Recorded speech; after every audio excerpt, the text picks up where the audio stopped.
Students, आज हम इतिहास विषय के शेखावाटी जो अपना पीडीएफ है शेखावाटी मिशन 100 उसका विश्लेषण करेंगे।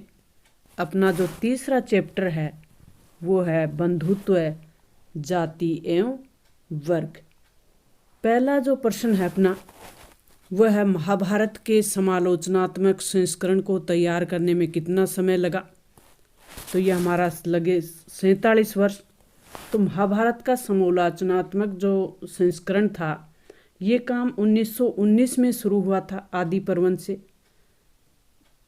तो ये आदि पर्वन के संस्करण को तैयार करने के लिए कई लिपियों में लिखी गई 237 प्रतियों को देखा गया और उनमें से 10 प्रतियों को सबसे अधिक वरीयता दी और 18 पर्वों की समालोचना का काम सन 1966 में संपन्न हुआ।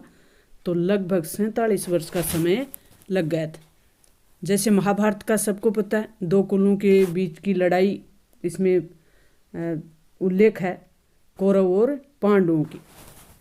अगला अपना जो प्रश्न है, नेक्स्ट जो प्रश्न है, कौरव और पांडव किस वंश से संबंधित है। तो कुरु वंश से। कौरव और पांडव कुरु वंश से संबंधित है। महाभारत की मूल भाषा, ये मोस्ट इम्पोर्टेंट प्रश्न चल रहे हैं अपने। महाभारत की मूल जो भाषा है वो संस्कृत है, मूल भाषा संस्कृत है। चांडालों के कर्तव्यों की सूची किस ग्रंथ से मिलती है। तो ये मनुस्मृति। किस राजवंश के राजाओं को उनके मात्र नाम से चिन्हित किया गया।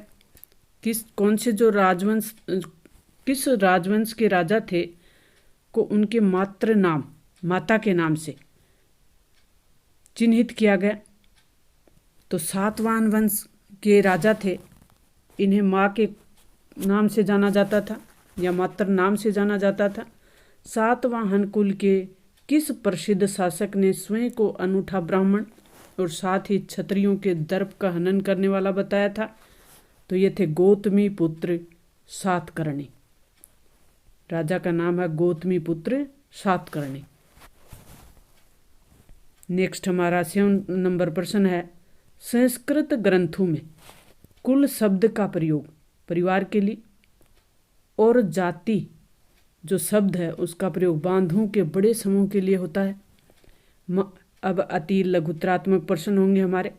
महाभारत का जो समालोचनात्मक संस्करण तैयार करने का कार्य कब और किसके नेतृत्व में किया गया।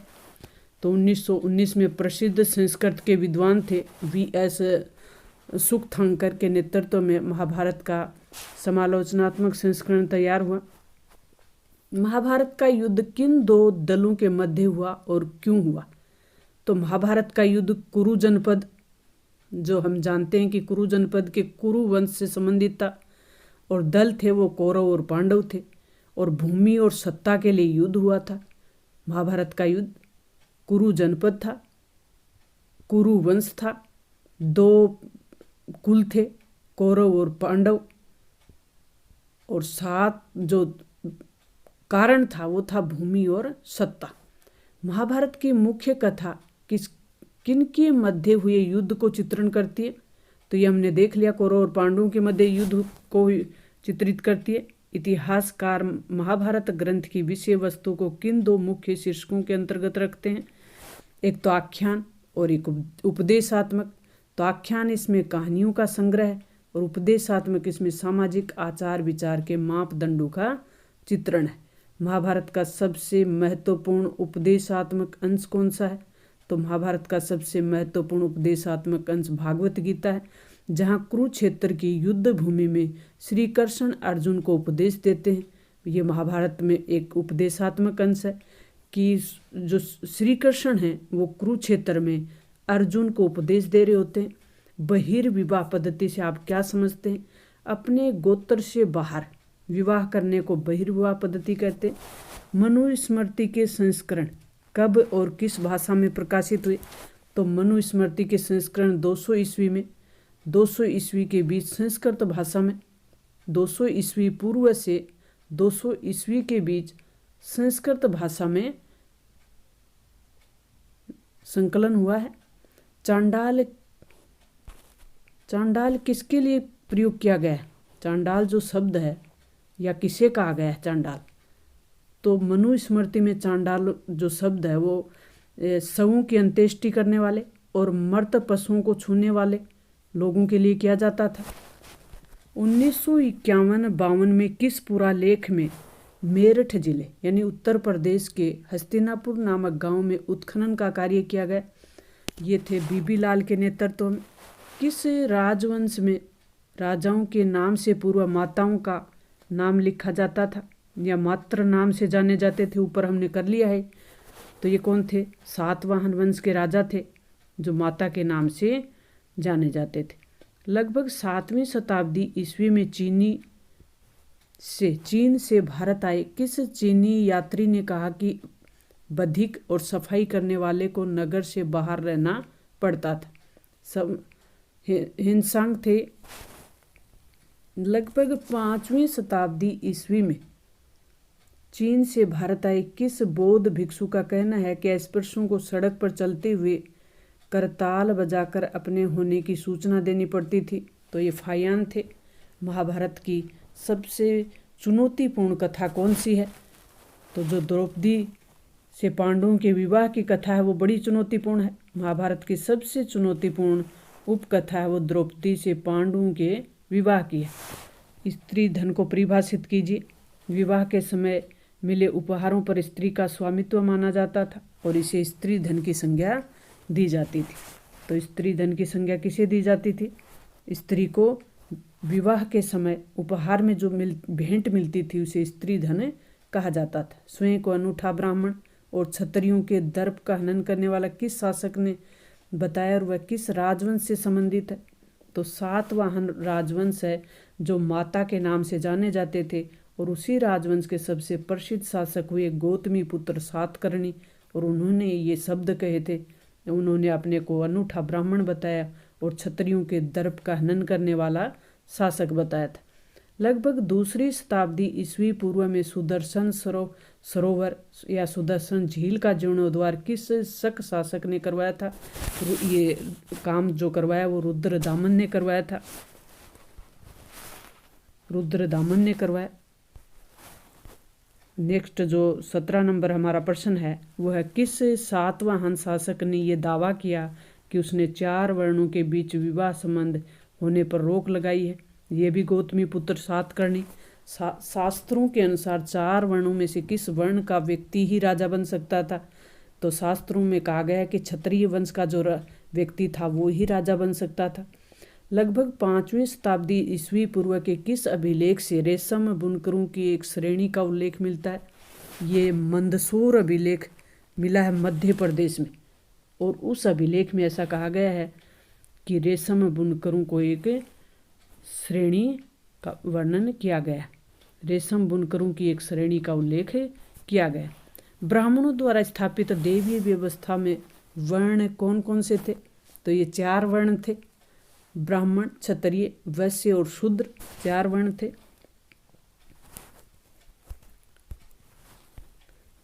बहिर्विवाह अपने लघुत्रात्मक प्रश्न है। बहिर्विवाह पद्धति और अंतर्विवाह पद्धति किस प्रकार भिन्न है?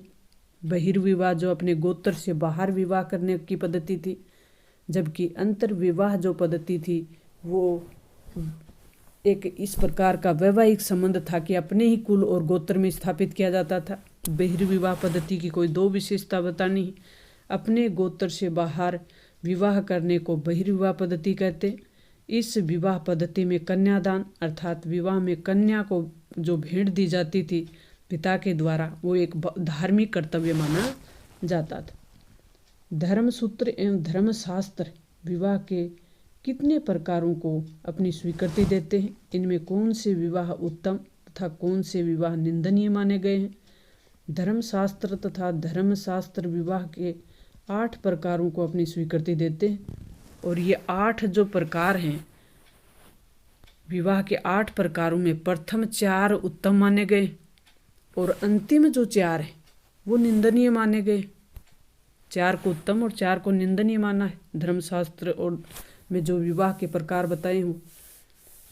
गोत्र व्यवस्था को समझाएं।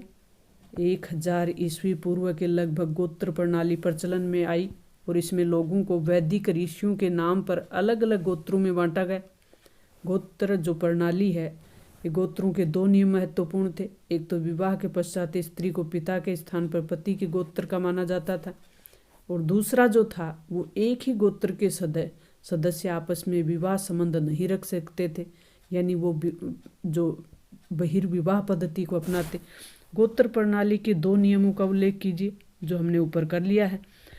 क्या विवाह के समय गोत्र नियमों का पालन अनिवार्य होता था? नहीं, विवाह के समय गोत्र नियमों का पालन अनिवार्य नहीं होता था। जैसे उदाहरण के रूप में सातवाहन राजाओं ने गोत्र प्रणाली के नियमों का पालन नहीं किया।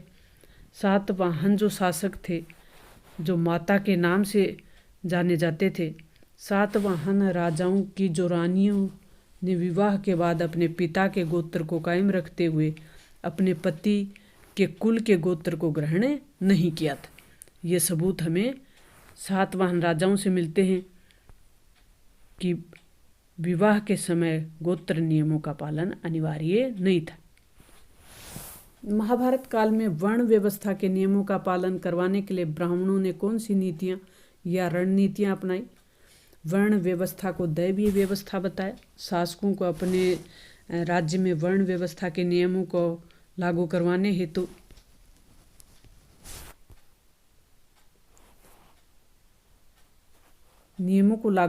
हेतु कहते थे। शासकों को अपने राज्य के वर्ण व्यवस्था के नियमों को लागू करवाने के लिए कहते थे। लोगों को उन्होंने विश्वास दिलाया कि उनकी प्रतिष्ठा जन्म पर आधारित। नेक्स्ट जो 8वां हमारा प्रश्न है वो धर्म सूत्रों और धर्मशास्त्रों में 4 वर्णों के लिए आदर्श जीविका से जुड़े कुछ नियम हैं और उनको स्पष्ट करना है। तो 4 वर्ण हैं और उनकी आदर्श जीविका के कार्य हैं। तो पहला जो वर्ण है वो ब्राह्मण है। तो इनका कार्य क्या था? अध्ययन करना, वेदों की शिक्षा, यज्ञ करना और करवाना और दान लेना, ये इनका काम था। दूसरा है क्षत्रिय। दूसरा जो वर्ण है वो क्षत्रिय है। तो क्षत्रिय जैसे युद्ध करना, लोगों को सुरक्षा प्रदान करना, न्याय करना, वेद पढ़ना, दक्षिणा देना, यज्ञ करवाना आदि इनके कार्य थे। वैश्य जो थे उनका काम क्या था? वेद पढ़ना। वैश्यों का काम था वेद पढ़ना, यज्ञ करवाना, दान दक्षिणा देना, कृषि गोपालन आदि कार्य करना। शूद्र जो वर्ण है, शूद्र वर्ण का जो कार्य था, शूद्र वर्ण जो सबसे निम्न वर्ण माना जाता था उस समय, उसका काम था तीनों वर्णों की सेवा करना। तीनों जो उच्च वर्ण हैं उनकी सेवा करने का कार्य किसको दिया गया? शूद्र वर्ण को। क्या आरंभिक राज्य में शासक निश्चित रूप से क्षत्रिय ही होते थे? या कहें कि क्या आरंभिक राज्यों में राजत्व क्षत्रिय कुल में जन्म लेने पर ही निर्भर करता था? नहीं, ये भी नहीं था। क्यों? कैसे कह सकते हम? शास्त्रों के अनुसार केवल क्षत्रिय राजा हो सकते थे। शास्त्र तो कहते थे कि केवल क्षत्रिय को ही राजा होना चाहिए, किंतु अनेक महत्वपूर्ण राजवंशों की उत्पत्ति अन्य वर्णों से भी हुई है, अन्य वर्णों से भी हुई थी। जैसे मौर्य शासक ब्राह्मण शास्त्र के अनुसार निम्न कुल के थे, फिर भी इन्होंने शासन किया।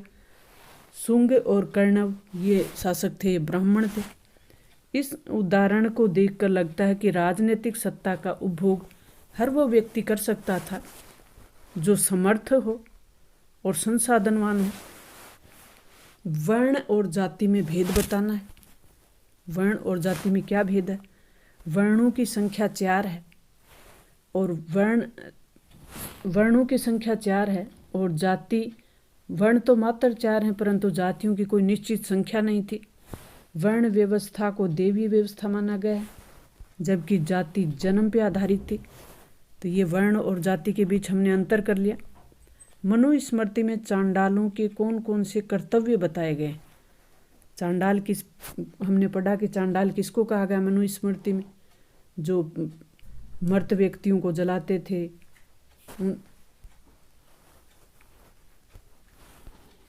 तो इन्हें गांव के बाहर रहना पड़ता था। रात्रि में वो गांव और नगरों में चल फिर नहीं सकते थे। वे फेंके हुए बर्तनों का इस्तेमाल करते थे, मरे हुए लोगों के वस्त्र पहनते थे, बद्धिक यानी जल्लाद के रूप में कार्य करते थे। चांडालों को वर्ण व्यवस्था वाले समाज में सबसे निम्न कोटि यानी निचली श्रेणी में क्यों रखा जाता था? तो चांडालों को सबसे निम्न कोटि में रखा जाता था क्योंकि ये अंत्येष्टि यानी मरे हुए व्यक्ति को जलाने का या मृत जो पशु होते थे उनको उठाने का काम करते थे, तो ये कार्य दूषित माना जाता था। इनके स्पर्श को भी अच्छा नहीं माना जाता था, इस कारण इन्हें समाज की सबसे निचली श्रेणी में रखा जाता था। मनुस्मृति में पुरुषों के लिए धन अर्जित करने के कितने तरीके बताए? तो ये 7 तरीके बताए हैं।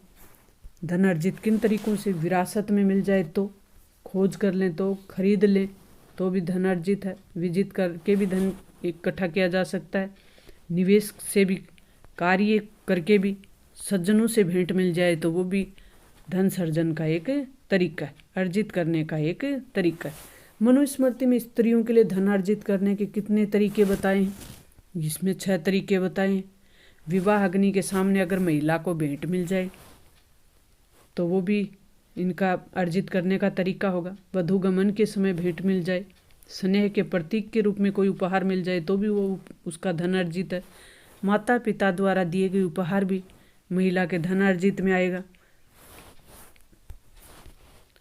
प्रवृत्ति काल में मिली भेंट या अनुरागी पति से कुछ भेंट मिल जाए तो वो भी उसके धन अर्जन का एक तरीका होगा। इतिहासकार किसी ग्रंथ का विश्लेषण करते समय अनेक पहलुओं पर विचार करते हैं। किन्हीं 2 पहलुओं का उल्लेख करना है, ग्रंथ की भाषा और ग्रंथ की विषय वस्तु। ग्रंथ की भाषा, इतिहासकार इस बात का परीक्षण करते हैं कि ग्रंथ किस भाषा में लिखा गया। क्या ग्रंथ आम लोगों के समझ में आने वाला जैसे पाली, प्राकृत, तमिल में रचित है या पुरोहित या उच्च वर्ग द्वारा प्रयोग में लाई जाने वाली संस्कृत भाषा में। दूसरा है ग्रंथ की विषय वस्तु क्या है, क्या ग्रंथ अनुष्ठान के समय प्रयोग आने वाले मंत्रों का संग्रह या कथा ग्रंथ है या उसका भी परीक्षण करते हैं। महाभारत कालीन स्त्रियों की विभिन्न समस्या क्या है, इनका भी उल्लेख करना है। तो महाभारत काल में स्त्री को भोग की वस्तु समझा जाता था। स्त्रियां पैतृक संपत्ति की हिस्सेदारी नहीं मांग सकती थी। स्त्रियों की स्थिति पुरुषों से निम्न थी। पत्नी को पति की संपत्ति के रूप में माना जाता था। स्त्रियों को सीमित अधिकार ही प्राप्त थे। ये महाभारत कालीन स्त्रियों की समस्याएं थी। नेक्स्ट हमारा जो प्रश्न है 17 नंबर, महाभारत की सबसे चुनौतीपूर्ण उपकथा द्रौपदी के बहुपति विवाह के संबंध में इतिहासकारों ने के विभिन्न मत हैं। तो 2 मत बताने हैं।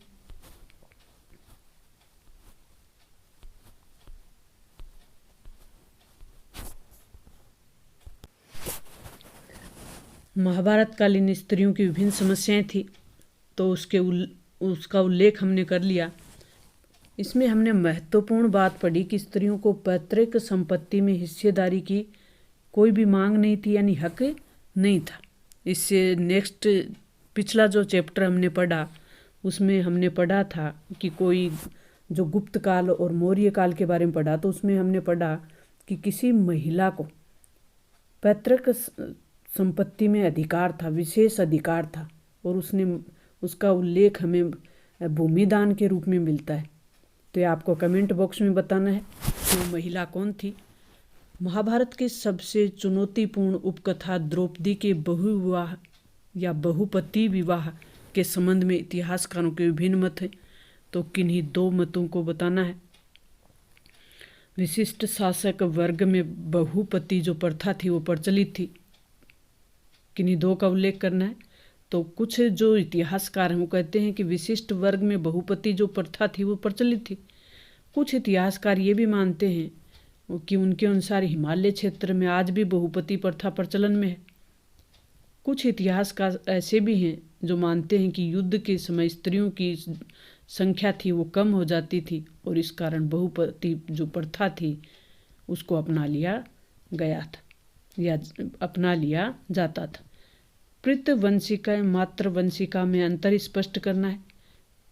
पितृवंश यानी पिता के वंश से जो चीज चले, या पुरुष प्रधान समाज कह सकते हैं, या जो जिस समाज की एक ऐसी व्यवस्था जिसमें पिता के पास शक्ति हो, पिता के पास ही जो संपत्ति है उसका अधिकार हो तो उस परंपरा को कहेंगे या उस व्यवस्था को कहेंगे। मातृवंशिका, जिसमें माता के नाम से वंश परंपरा चल रही हो, जैसे हमने सातवाहन वंश में देखा, तो इसको हम देख लेते हैं। वह वंश परंपरा जो पिता के बाद पुत्र, फिर पौत्र, फिर प्रपौत्र आदि से चलती है, उसे पितृवंशिका कहते हैं। मातृवंशिका का अर्थ है कि वंश परंपरा जो माँ से जुड़ी होती है। अध्याय 4 जो हमारा है ये 8 नंबर का है और इसका नाम है यात्रियों के नजरिए। तो अब हम चौथे अध्याय को देखेंगे, यात्रियों के नजरिए। यात्रियों ने भारत का भ्रमण किया और किस प्रकार से उन्होंने व्यवस्था का उल्लेख किया है। चिकित्सक मनुकी कहाँ का निवासी था? चिकित्सक मनुकी कहाँ का निवासी था? तो ये इटली के निवासी थे चिकित्सक मनु। फ्रांसवा बर्नियर ने अपनी प्रमुख कृति किसको समर्पित की? सम्राट लुई 14वें को फ्रांसवा बर्नियर ने अपनी कृति को समर्पित किया था। अलबरूनी का जन्म कब और कहाँ हुआ था? 973 ईस्वी में उज्बेकिस्तान में स्थित ख्वारिज्म में। अलबरूनी किस शासक के साथ गजनी आया था? मोहम्मद गजनवी के साथ अलबरूनी भारत आया था, गजनी आया था। 1017 में ख्वारिज्म पर आक्रमण के पश्चात किस शासक ने अलबरूनी को अपने साथ अपनी राजधानी गजनी ले आया? तो मोहम्मद गजनवी। जोहरी जाबरिस्ट तवनियर कहाँ का निवासी था? उसने कम से कम 6 बार भारत की यात्रा की, वह फ्रांस का निवासी था। जोहरी जाबरिस्ट तवनियर फ्रांस का निवासी था और उसने कम से कम 6 बार भारत की यात्रा की थी। अलबरूनी द्वारा कौन सी पुस्तक लिखी गई, उसकी भाषा कौन सी है? किताब उल हिंद, अरबी भाषा में। मोस्ट इम्पोर्टेंट पर्सन चल रहे हैं अपने। अलबरूनी द्वारा अरबी भाषा में लिखी गई किताब उल हिंद कितने अध्यायों में विभाजित है? इसके 80 अध्याय हैं। इब्न तूता यात्रा वृत्तांत किस नाम से जाना जाता है? इसकी भाषा कौन सी है? रिहला, अरबी भाषा में लिखा गया है। इब्न तूता का जो यात्रा वृत्तांत है, मोस्ट इम्पोर्टेंट पर्सन है। इब्न तूता का यात्रा वृत्तांत किस भाषा से जाना जाता है, किस नाम से जाना जाता है और उसकी भाषा कौन सी है? तो उसका जो नाम है वो रिहला है और उसकी भाषा वो अरबी भाषा है। किस रास्ते से इब्न तूता सन 1313 में स्थल मार्ग से सिंध पहुंचा? तो मध्य एशिया के रास्ते होता हुआ इब्न तूता 1313 में स्थल मार्ग से सिंध पहुंचा था। इब्न तूता किस शासक के समय भारत आया? मोहम्मद बिन तुगलक के। इब्न तूता में भी ब है और तुगलक में भी ब है। मोहम्मद बिन तुगलक में भी ब है, तो हमें इसको आसानी से याद कर लेंगे। इब्न तूता मोहम्मद बिन तुगलक। सती प्रथा को विस्तृत वर्णन, सती प्रथा का विस्तृत वर्णन किस विदेशी यात्री ने चुना? फ्रांसवा बर्नियर ने। मोहम्मद बिन तुगलक द्वारा किस विदेशी यात्री को दिल्ली का काजी नियुक्त किया गया था? इब्न तूता को। मोहम्मद बिन तुगलक ने इब्न तूता को दिल्ली का काजी नियुक्त किया था, जबकि इब्न तूता एक विदेशी यात्री था। इब्न तूता के निवास स्थान का नाम लिखिए। तजियर मास्को, तजियर मार्को यानी उत्तरी अफ्रीका का ये जगह है, वहाँ का निवासी था इब्न तूता। इब्न तूता के स्रोतो लेखों को लिखने के लिए किसे नियुक्त किया गया था? इब्न जुवाई। इब्न तूता दिल्ली के अलावा किस स्थान पर भी काजी के पद पर रहा? मालदीव में। सबसे प्रसिद्ध यूरोपीय लेखकों में एक नाम दुआर्ते बारबोसा का है, जिसने दक्षिणी भारत में व्यापार और समाज का विस्तृत उल्लेख या विवरण लिखा है। दुआर्ते बारबोस दक्षिणी भारत में व्यापार और समाज का विस्तृत विवरण लिखने वाला इतिहासकार था। मोहम्मद बिन तुगलक ने 1342 में किस विदेशी यात्री को मंगोल शासक के पास सुल्तान के दूत के रूप में चीन जाने का आदेश दिया? ये भी इब्न तूता को ही। बर्नियर के अनुसार भारत और यूरोप के बीच मूल भिन्नताओं या असमानताओं में से कौन सी है? तो बर्नियर ने कौन सी विशेषता बताई? भारत में निजी भू जो स्वामित्व है उसका अभाव था, ये बर्नियर ने बताया है। आज हम इतिहास के अति महत्वपूर्ण प्रश्नों को कर रहे हैं, जाने दें या जान लगा दें।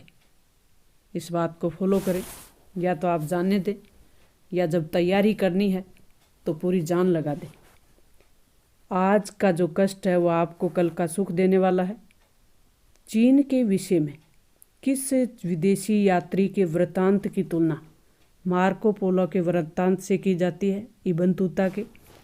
यदि आप इब्न तूता के स्थान पे होते, अगर आप इब्न तूता के स्थान पे होते तो अपने विवरण में किन दो भारतीय वानस्पतिक उपजों का वर्णन करना पसंद करते? या इब्न तूता कौन सी दो वनस्पति उपजों का वर्णन करता है? नारियल और पान। दो का करता है, नारियल और पान का। कौन सा विदेशी यात्री भारत में जो कुछ देखता था उसकी तुलना यूरोप से करता था? Francois Bernier. फ्रांसवा बर्नियर था, वो भारत में जो कुछ भी देखता उसकी तुलना यूरोप से करता था। ताराबाद क्या है? इब्न तूता के विवरण के अनुसार दौलताबाद में पुरुष और महिला गाँव जो गायक होते थे के लिए एक बाजार है जिसे ताराबाद कहते हैं। इब्न तूता ने दौलताबाद में महिला और पुरुषों के महिला और पुरुष जो गायक होते थे उनका एक बाजार था और उसी को ये नाम दिया है। बर्नियर द्वारा मुगल कालीन शहरों को क्या नाम दिया गया? सिविरी नगर। नेक्स्ट हमारा प्रश्न है, कौन सा विदेशी यात्री भारतीय डाक प्रणाली की कुशलता को देखकर चकित हुआ? इब्न तूता भारतीय डाक प्रणाली को देखकर चकित हो गया था। इब्न तूता के अनुसार भारत में कितने प्रकार की डाक व्यवस्था थी? उसका नाम लिखना है। दो प्रकार की, एक तो अश्व यानी घोड़ा डाक थी, एक जिसको उल्लूक नाम दिया गया, और एक पैदल डाक व्यवस्था थी, उसको दावा नाम दिया गया। जब इब्न तूता सिंध पहुंचा, ये हमारे कोष्टक वो रिक्त स्थान वाले प्रश्न चल रहे हैं। जब इब्न तूता सिंध पहुंचा तो उसने मोहम्मद बिन तुगलक के लिए भेंट स्वरूप घोड़े, ऊँट और दास खरीदे थे। कौन कौन सी चीज़ें खरीदी? घोड़े खरीदे, ऊँट खरीदे और दास खरीदे। इब्न तूता के अनुसार दिल्ली शहर के कितने द्वार या दरवाजे हैं? इनमें से सबसे विशाल दरवाज़ा कौन सा है?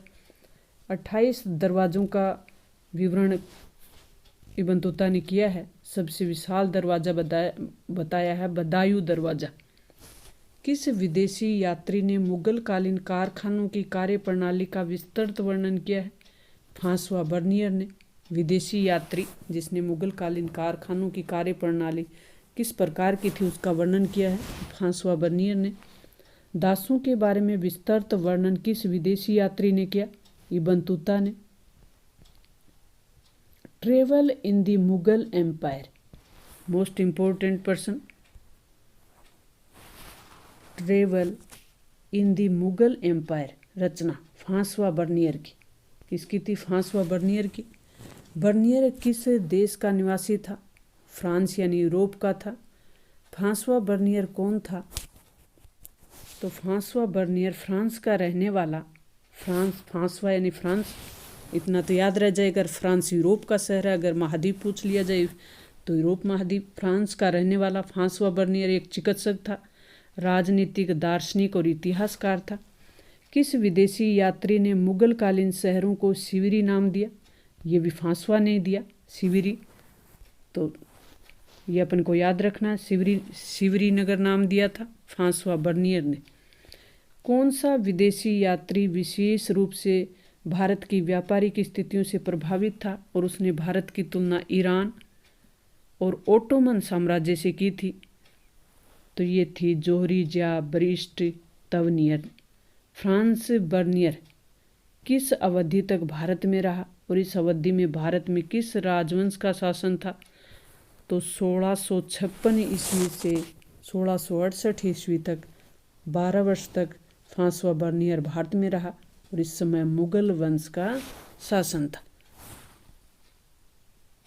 जो लघुत्रात्मक प्रश्न है अपने, उल्लूक और दावा क्या है? उल्लूक एवं दावा में अंतर स्पष्ट कीजिए। इब्न तूता के विवरण के अनुसार अश्व घोड़ा उल्लूक थे।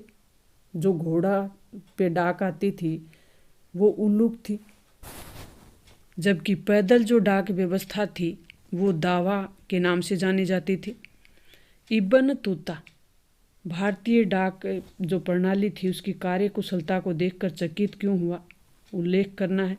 इब्न तूता के अनुसार डाक प्रणाली इतनी कुशल थी कि जहां सिंध से दिल्ली की यात्रा में 50 दिन लगते थे, सिंध से दिल्ली की यात्रा में 50 दिन लग जाते थे, वहीं गुप्तचर थे सुल्तान तक इस डाक के माध्यम से मात्र 5 दिन तक पहुंच जाती थी।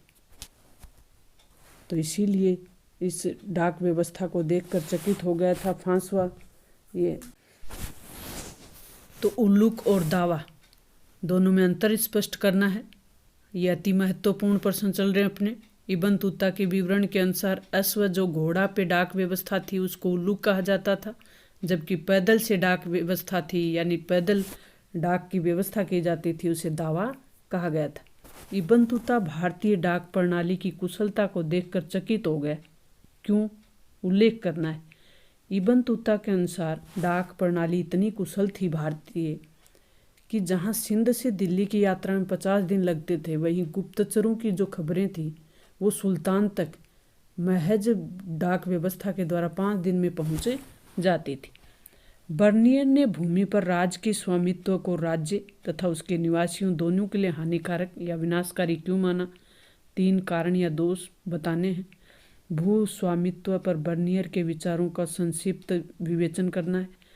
इब्न तूता के अनुसार भारत और यूरोप के बीच मूल भिन्नताओं में से एक भारत में निजी स्वामित्व का भाव था। बर्नियर ने भूमि पर राज के स्वामित्व को राज्य तथा उसके निवासी दोनों के लिए हानिकारक माना। तो इसके बर्नियर के अनुसार भूधारक अपने बच्चों को भूमि नहीं दे सकते थे, इसलिए वे उत्पादन के स्तर को बनाए रखने के लिए तो बर्नियर के अनुसार भूधारक अपने बच्चों को भूमि नहीं दे सकते थे, इसलिए उत्पादन के स्तर को बनाए रखने के प्रति उदासीन थे। दूसरा, राजकीय स्वामित्व ने बेहतर भूधारकों के वर्ग के उदय को रोका।